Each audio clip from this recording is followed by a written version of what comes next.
일본으로 가보겠습니다. 아베 정권, 지난 9월에 안보 법안을 통과시켜서 일본을 이른바 전쟁이 가능한 나라로 만든 데 이어서 새해에는 군사 대국화와 헌법 개정을 위해서 더 박차를 가할 것으로 보입니다. 한일 관계도 좀 짚어보겠습니다. 일본군 위안부 문제 타결어지었지만 논란은 계속되고 있습니다. 또 독도와 야스쿠니 신사 참배 등 돌발 변수가 여전히 많은 상황입니다. 네, 일본 특파원 연결해서 연말을 맞는 일본 열도의 분위기, 그리고 내년 정치, 외교, 기상도도 함께 짚어보도록 하겠습니다. 최명신 특파원. 네, 도쿄입니다. 네, 일본 열도 세밋 분위기 전해주시죠.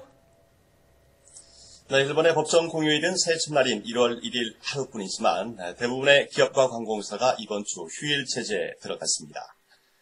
길게는 일주일 이상 휴가가 이어지다 보니 가족 단위로 여행을 떠나거나 일가 친척이 한데 모여 지난 한 해를 돌아보고 새해를 계획하는 모습들입니다.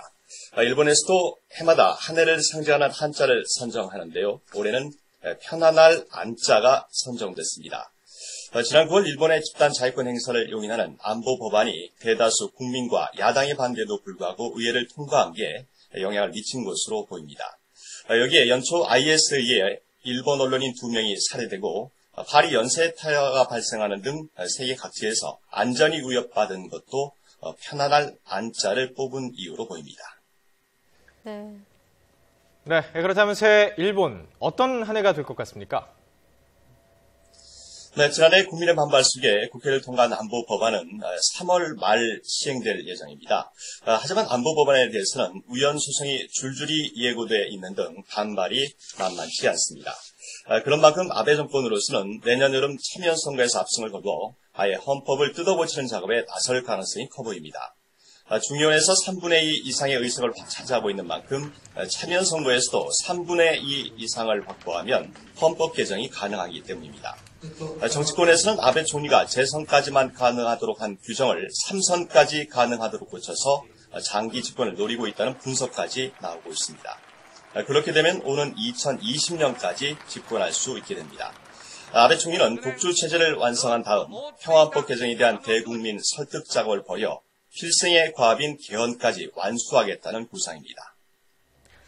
네, 지금 독주 체제 언급을 하셨는데 그렇다면 가장 큰 변수는 아무래도 아베 정권의 경제 정책, 아베노믹스의 성패 아니겠습니까? 일본 경기 전망은 어떻게 나오고 있습니까?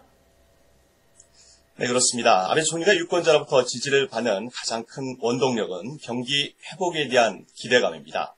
경기 부양책을 통해서 잃어버린 20년을 극복하고 강한 일본을 만들겠다는 구상에 많은 유권자가 희망을 걸고 있습니다. 아베노믹스는 엔저와 이에 따른 수출 기업들의 실적 개선, 그리고 주가 상승 등을 이끌어 활력을 잃은 일본 경제에 불씨를 지폈다는 평가를 받고 있습니다. 하지만 일본의 경제 성장률은 지난 3년간 연평균 0.76%에 그쳤습니다.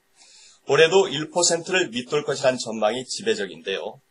기업 이익이 투자로 이어지지 않고 있고 소비세 인상으로 근로자 실질 임금도 여전히 제자리 걸음인 상태입니다. 이른바 경기 선순환 고리가 아직 형성되지 않았다는 분석이 나오고 있는 만큼 아베 정권으로서는 만만치 않은 한 해가 될 것으로 보입니다. 한일 관계는 일본군 위안부 협상 타결로 큰 고비를 넘겼지만 독도와 야스쿠니 신사 참배 등 곳곳에 암초가 도사리고 있습니다. 또 과거 전례를 볼 때 위안부나 손상 철거를 둘러싼 일본 정치인의 망언이 언제든 한일 관계의 발목을 잡을 가능성도 배제할 수 없습니다. 지금까지 도쿄에서 전해드렸습니다.